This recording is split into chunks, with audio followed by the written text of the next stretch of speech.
Welcome back to the Wizard Shop. It's time for another smart car video and possibly a new transmission. Or is it? Let's get started.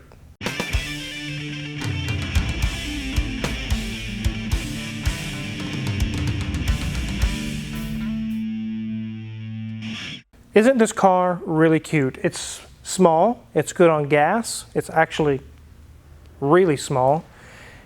I think this car would be great for LA, Atlanta, Miami, New York City, some of the big cities where you need to get downtown and zip around and in and out of tight spaces. This car is perfect. But out here in Kansas, when you have open highways for literally hundreds of miles, it doesn't make as much sense. But it's still a cool car. You could still own one around here. It's just, I think it really is in its element in a large city. This one's all the way from the Kansas City area, and the customer is concerned and actually mentally prepared that the transmission is toast on this thing. I almost think they're ready to go ahead and just put a new one in it. But the theme of this video today is you guys need to be so careful when you take your car to a shop. Do not tell them you're ready for a new transmission, because guess what? They'll sell you one, whether you need it or not. I see this so much, and it's sad. It's sad that mechanic shops have come to finding a good one is kind of like finding hen's teeth. It's sad. Luckily, they can trust us here. We're going to find out today, does it really need a new transmission? First of all, let's take a look around it, and then we'll get this thing in the air and see what we see on the transmission. Move over, Wizard. Oh yeah, it says move over on the tag. I guess when they're cruising down the highway, they want your big, giant truck out of the way. Well, I want you out of my way too, out of the camera. They want to see the car. Okay, let me get out of the way. So there's the cute front end of this 2011 Smart Fortwo Passion. This is the Passion level. They have different levels. And you would think, if you're uninitiated to these cars, that underneath this panel is the engine, and you would be incorrect. All there is the brake master cylinder, radiator, air conditioning, some things like that, as far as the condenser and such. This panel actually pops off, and I'm not going to pop it off today because we're not needing to look under there. The engine is actually in the back. Let's go ahead and take a look around it. It has cute little wheels, Mrs. Wizard. They are tiny little donuts. Do you like the ground effects package, or whatever you call that, the side swipes? Those are some nice decals they've got added. I don't know if that's stock or not. I know the black down here is. I don't know about that. But it looks pretty good though. They actually had trouble when they brought it up here getting it on a trailer because it's so small. And as you can see here, it says it's the Passion package.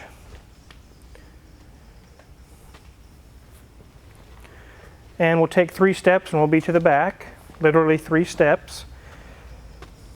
Here's a little air intake for the engine that's in the back. Or it may not be for the engine, I would imagine it is, but some sort of an air intake there. And we'll go around to the back.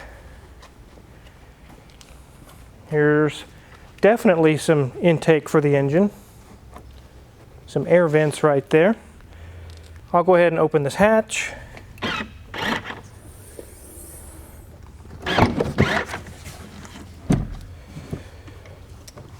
Okay, Wizard, you said the engine's back here. It is under this panel. Underneath this panel here is where the engine is. So I'll undo this thumb screw here.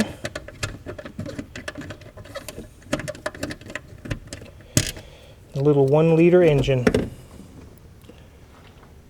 There it is, guys. Tiny, tiny little thing. There's our air filter. Here's our intake duct. There's the intake down there. Alternator, you can see it. Everything's in the back, kind of like a Beetle.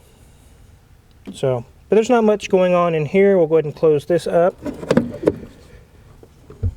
And you're doing that, Wizard.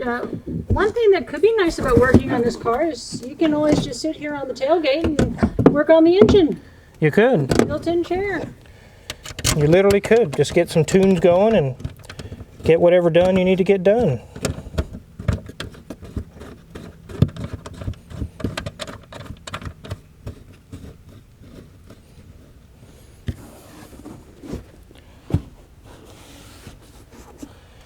All right, well that's a tour of the engine bay, or the engine hatch, or whatever you want to call it. And just so you know, size matters.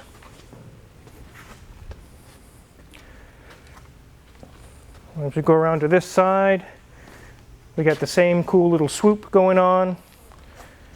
And one thing that's really interesting is 80% of the length of this car is the door. There's a small section here and a little small section up there. Maybe not 80%, but at least 70. So we open the door up. You can see we have some things apart, and we'll show you what's going on there in a minute, but most of this is the door. Let's go ahead and get this thing up in the air and see what we see on the transmission.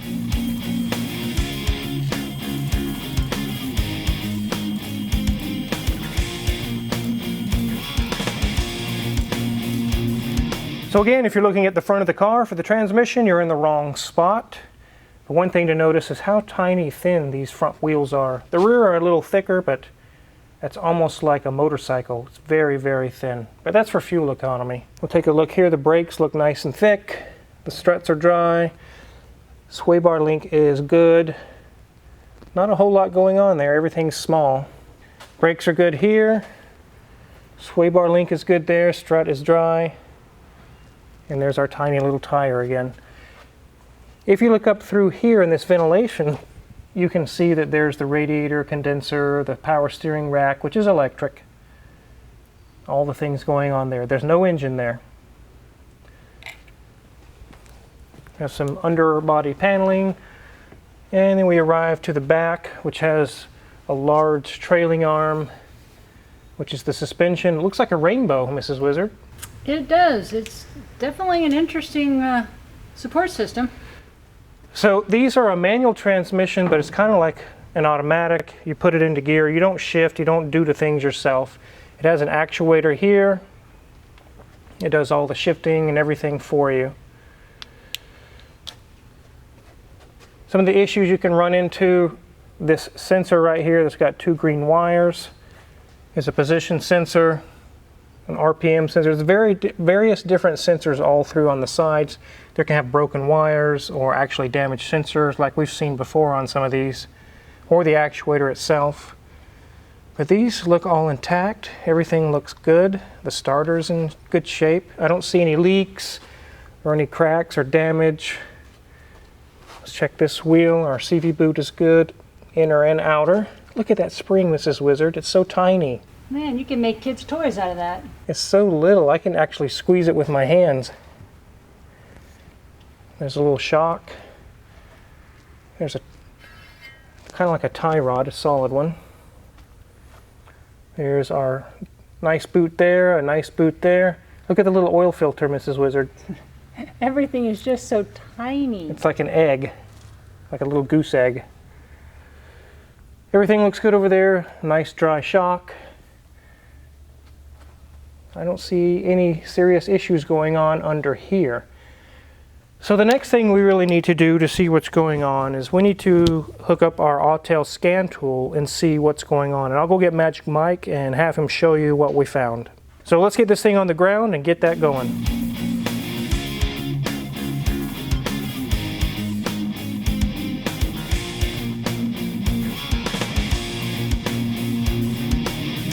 So this is Magic Mike. You guys have seen him several times in videos. He's been here for quite a while. What, like 2 years now? A little over 2 years now, yeah. Yeah, doing really good work. He's actually working on the smart car and actually has found out what's wrong, but we're going to work through and show you guys what we found.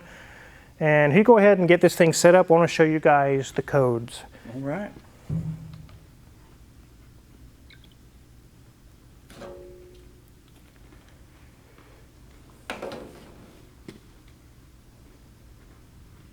It's on. It is on. It said it was on. Good. All right, so you can see from right here, we've got quite a few different fault codes and a few different control modules. And for today's purposes, I'm going to go into the sprint shift control module because that was the issues that they were complaining about. They were saying they were having some hard shifting issues, and they were also getting 3 dashes on the cluster where the drive symbol should be. Mm-hmm. So when I first scanned this car, you can see that it's got all these codes listed as stored. None of them is current. And that had me caught off guard for a little bit. I was thinking, okay, well maybe this was a low battery issue. Perhaps they'd let it sit for too long, voltage dropped too low, shut the can down. But after I started it up and drove it, I noticed that the fault codes immediately came back. So I started diving a little deeper. You can see we've got no or incorrect CAN message from the ESP, engine control module, and the electronic selector module. When I went into those control modules, I found that they were all having issues communicating with the sprint shift control module, which is what I'm looking at now. And that told me somebody somewhere is bringing down the can. And I knew that's where I had to start. Okay. So knowing that I have a wiring issue or an open circuit somewhere, I started taking apart the car, knowing where the wiring was going to be at. I started taking apart the center console, and that's when I found my first issues. Okay, so we'll show that here in a little bit, what we found there, but as you can see, these codes really don't relate to anything that would say there's a major transmission failure, there's servo issues, or with the selector module or anything like that. It's just saying, I can't speak with it. It's not saying it's ruined. It's just saying I can't talk with it. So, I'll go ahead and let you get back to work, and I'll show them what you found here on the wiring, and we'll show you guys what the solution's going to be. Sounds good. All right. So here we are, we've arrived at finding out what's exactly wrong with this car. We're at a moment right now where if we were an unscrupulous shop, we know the customer is already prepared to buy a new transmission. It shifts really hard, something's wrong with the transmission. In their mind, they think this transmission is toast. It's done. We need to go ahead and budget a new transmission. Something's really wrong with this one. I could easily call the customer up and say, yep, you need a new transmission, but it doesn't. There could be thousands and thousands of dollars wasted here, or I guess you could say stolen here from the customer. But I'd like these people to come back again someday when they have other problems with other cars. So I may get them this time around, but once they find out if we were shady with them and lied to them, they will never come back again. Unfortunately, there's lots of dealerships and lots of shops across America and even around the world, but especially in America right now, that bank on, I don't care if they come back, we just need to get them for everything they got right now and get them out the door. Or another possibility is the techs don't have the training to properly diagnose it and they just go with the customer's hunch. Okay, and let's just throw a transmission in it. And if we put a new transmission in this car right now, it would have the same codes, the same problems all over again. Let me show you guys what we found. Yeah, laying down on the job there, Wizard? I am laying down on the job because laying down on this job helped us discover what's wrong. Magic Mike has all the center console and all kinds of things under the dash apart. He was diving in and seeing if there's some wiring issues, and there definitely is. What's going on here, guys, is rodent damage. Mice got in it, chewed up the wires, some sort of rodents got in here. These wires are damaged. Let me show you guys. Here we have one wire chewed clear in half. Here's another one here that's halfway chewed through. And if I run my fingers back here, I can feel rough spots of all kinds of wires and things that are chewed up. And therein lies our problem. There's communication wires that have been severed clear in half. There's 3 dashes on the dash like Magic Mike told you guys. And that usually means that is the symbol of death or whatever they call it, that the transmission is done. But it's not giving those symbols because the transmission is done. It's giving those symbols because it can't talk with the transmission, just like in the codes we saw. The problem is right there. So that is a closed case. Magic Mike has actually temporarily reconnected some of these wires just for testing, and things started coming back alive. And the code started slowly going away, one by one. So we have verified once we repair that bundle of wires that have been chewed up, this car will be able to shift just fine, drive just fine, and do everything that it was supposed to do, like it's supposed to. Very likely we can do all these repairs. We do have a lot of investigative time involved, diagnosis, which adds up pretty fast. And we'll have a little time fixing these wires, but I'm thinking $500 or less, they'll have their car back on the road. Not $5,000 or $8,000 or whatever it would cost for a new transmission. So I really wanted to stress to you guys in this video how so easy in this situation, it would be so easy for me to make a phone call. Yep, you need a new transmission. And I could clean these people out. Cars today, especially on the transmissions, have lots of solenoids, wires, sensors, all kinds of things going on that when they fail or they're cut by mice, it can give symptoms of a failed transmission, but the transmission may not have failed. Well, kind of like the Malibu that's up there, when its transmission started slipping or doing weird things, it probably really is ruined because there wasn't any wiring involved. So it can kind of trick you on these cars, on these newer ones. Things can happen that feel like something's really majorly wrong, even though it's not. So again, the purpose of the video is to help you guys understand when you go to a shop, make sure you can trust the shop. Maybe even double check their diagnosis, because it can be so easy to get taken to the cleaners on these jobs. I can't wait to get this thing fixed and give it back to the customer, and they don't have to drain their savings. It's going to be so nice. I actually enjoy doing that. I would rather make them smile and have them come back again, rather than to have them crying in the office because they're broke now. So if you're curious what kind of tools Magic Mike used to dig down and find out what's wrong with this car, check my Amazon affiliates link in the description below. We get a small cut and I really appreciate it. And make sure to hit the subscribe button because there's scenarios like this happening all the time and it means more videos for you guys. Thanks for watching.